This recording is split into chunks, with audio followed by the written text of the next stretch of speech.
I think I'm crazy. Way I've been craving. If I put it quite plainly, just give me the baby.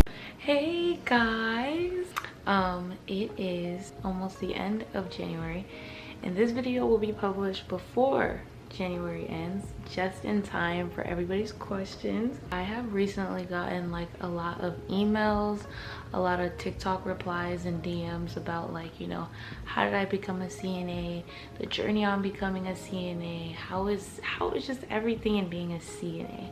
So it is nighttime and I am home. I'm in my cozy bed. I have been dragging this video out because I have had so much schoolwork, so much work going on this week, and I've been involved in a lot of things. And now I am able to publish this video.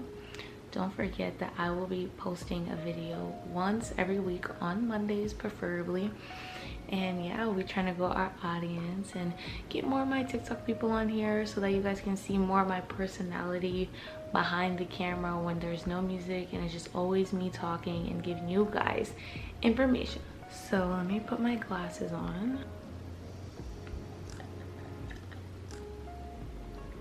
I am 18 years old and I graduated from high school in 2022 of last year, May. My junior year started off in quarantine, and I was applying for classes because I knew that I wanted to become a doctor. However, I just didn't really know the path, the ways, like, you know, how to become a doctor, what to do, and all that different stuff.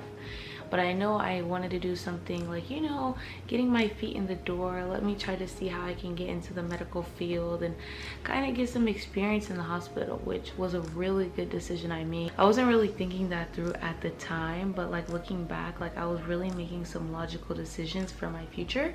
And I didn't even know that you actually needed clinical hours to get into med school. So it was good that I thought about that. What really got me into wanting to become a CNA was that I needed that experience. I wanted to know like more about the medical field, and I felt like, you know, I was just in high school and I was like, yeah, I want to become a doctor, but I wasn't really doing much. I was just doing like, you know, the basic things that students do, you know, going to school, slight clubs, and just very mediocre things. But I wanted to get more into medicine because that's what I really like. So my junior year, I applied for a program, and I'll actually show you guys on the side. Orange Technical College program, where I did a dual enrollment program. And for you guys that don't know what a dual enrollment program is, it is basically when you are in high school and you're also a dual enrolled student at a college.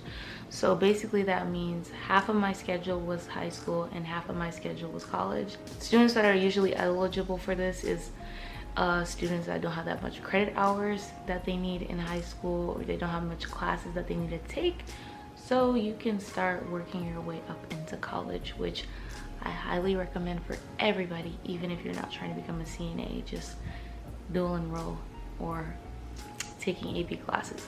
My school was offering the dual enrollment program at Orange Technical College, where they were offering CNAs.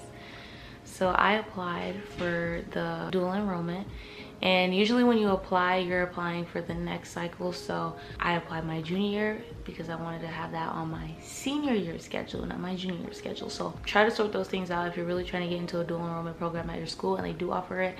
Check these deadlines so you know when to apply, what do they need, and type of that thing, because it was a lot. I got accepted to get into the CNA program, and I was super excited. You know, at the time I didn't know anything about CNA. I just knew, like, you know, like they work in the hospital, they do the bare minimum type of things in the hospital.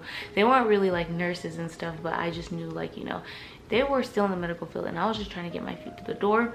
And I seen girls at my school wearing scrubs and stuff, and I just wanted to know, like, yo, y'all wearing scrubs? Like, I want to be a part of this stuff. Like, I want to be pre-med, so like I want to do this. I ended up getting into the program my senior year, and I was so happy, you know. By the way, when you're in dual enrollment and you're taking your CNA class, it's going to probably take longer than a outside CNA course. Like, for example, I know some people that take CNA courses now that aren't in high school dual enrolled, and it's about like a 6 weeks period class, or it's a 12-week. It's like way shorter than a year round. So when you're in high school and you're taking a dual enrollment course, they're going to expect you to take it for the whole school year.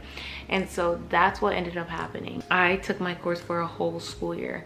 And what I really liked about taking the dual enrollment course was, even though it was longer than somebody else could have got their CNA license faster than me, I would say that I learned way more, and I learned way past my scope of practice. Even though I'm not practicing those things, it's still good to know those things. So while I was in this class, you know, I met a lot of new people, and in the course it was just a lot of material that I learned about being a CNA. And I feel from that course I really learned more of a nurse's role, which ties back to that idea that not a lot of CNA courses can really go into that with the time frame that they have. I took that whole year course, and we did a lot of tests. Like, I was over prepared for the exam because my course was literally a year long. So when I'm out here giving people advice on TikTok, giving people advice on my Instagram, giving these people words, I'm actually telling you guys the truth. And I really believe 100% I know what I'm talking about. I have the license and the degree, and I've been in the course for longer than most CNAs have. Now, I know, like, you know, being in a course for this long doesn't mean that you're validated for a specific thing, or, you know, it's all about your experience in the real world, which is really true. But I studied a lot, and I studied really good, and I passed my class with all A's, flying colors. I always performed well. I knew my skills by the back of my head. I had a top score. Like, I missed no points on my CNA exam. And so when people reach out to me and talk to me, like, I am always encouraged and more enthusiastic to help them, because I know exactly how to pass the exam. And I would say, like, if anybody would need help on taking the exam without going through a course, I feel like I would be able to help demonstrate that to them better, because I did really well. So my stats did show that. And I guess if you guys do want to see my stats and see my scores and stuff like that, I could post them. Also, what I would like to mention with my journey to becoming a CNA is that at the end of my course, we did have the opportunity where our professor showed us different things that we can do with our license. So, you know, once you get your license, a lot of people are like, they don't know where to work, they don't know how to get a job, they don't know what places to go. And what I really liked about Orange Technical College was that she showed us, like, you know, hey, these are specific places that I can go to, these are specific places. Like, we had different recruiters that were coming in, and they were talking to us and telling us, like, hey, you know, we're hiring. Once you get your CNA license, we will hire you on the spot. They were just talking to us and really, like, you know, keeping us excited. So it's not like we had our degree and, like, you know, we were kind of confused there, but I was also led to a path in getting my job. So that also ties back into, like, me getting a lot of questions about how am I able to work in the hospital or all these different things. Well,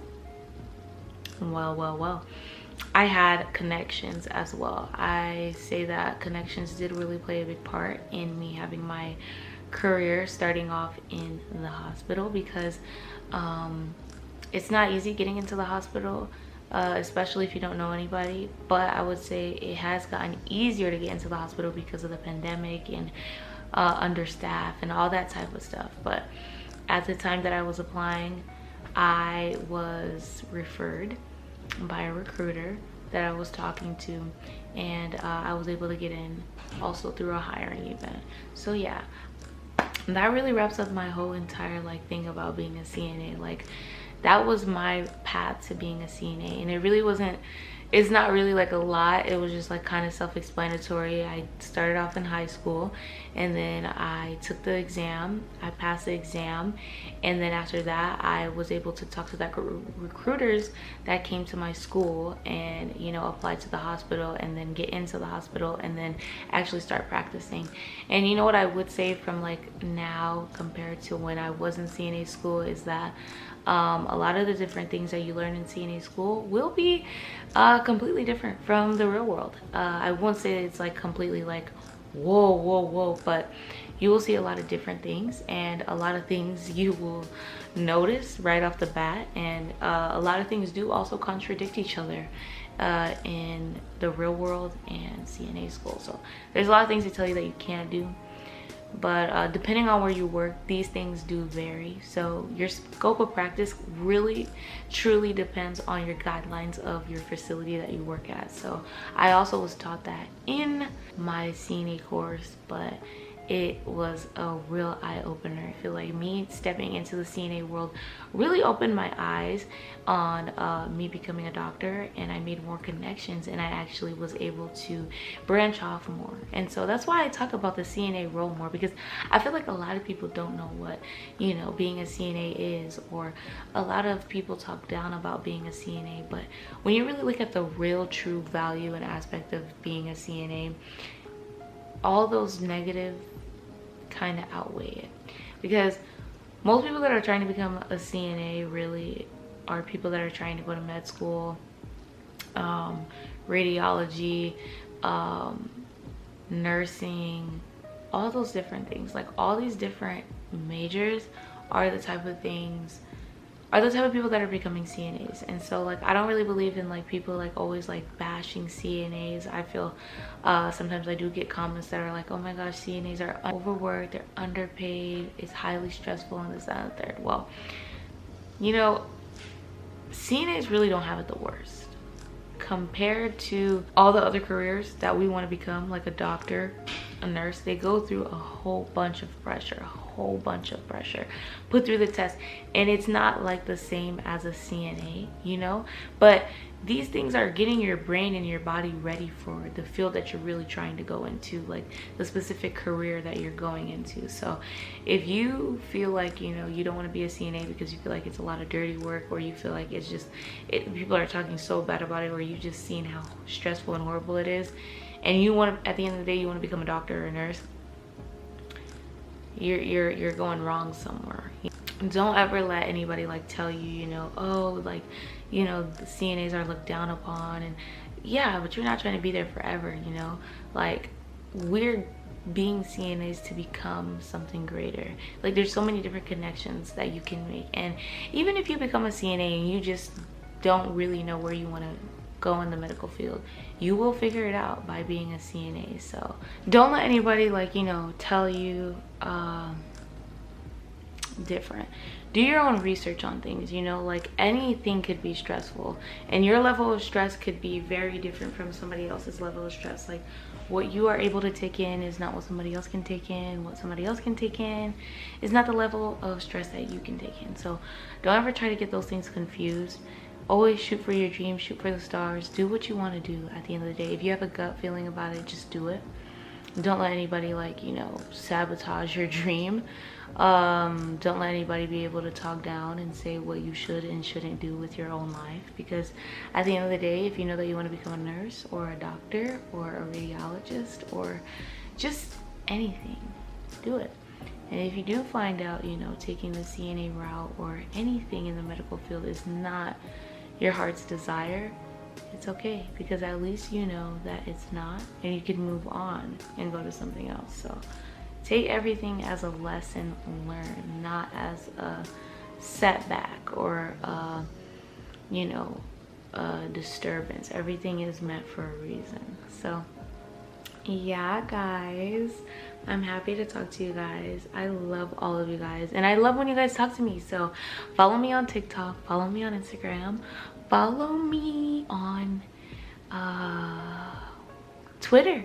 I got a new Twitter account. Follow me on Twitter. I'm gonna be tweeting there. I have some inspirational quotes that I always put on there. And don't forget to subscribe to my channel, this channel right here. Hit that thumb button, follow, subscribe, send it to your people. Do whatever you gotta do with this video, because somebody needs it. And if you don't need it, somebody else will.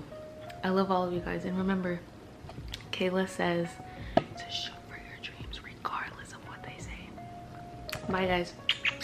Catch up with you guys soon.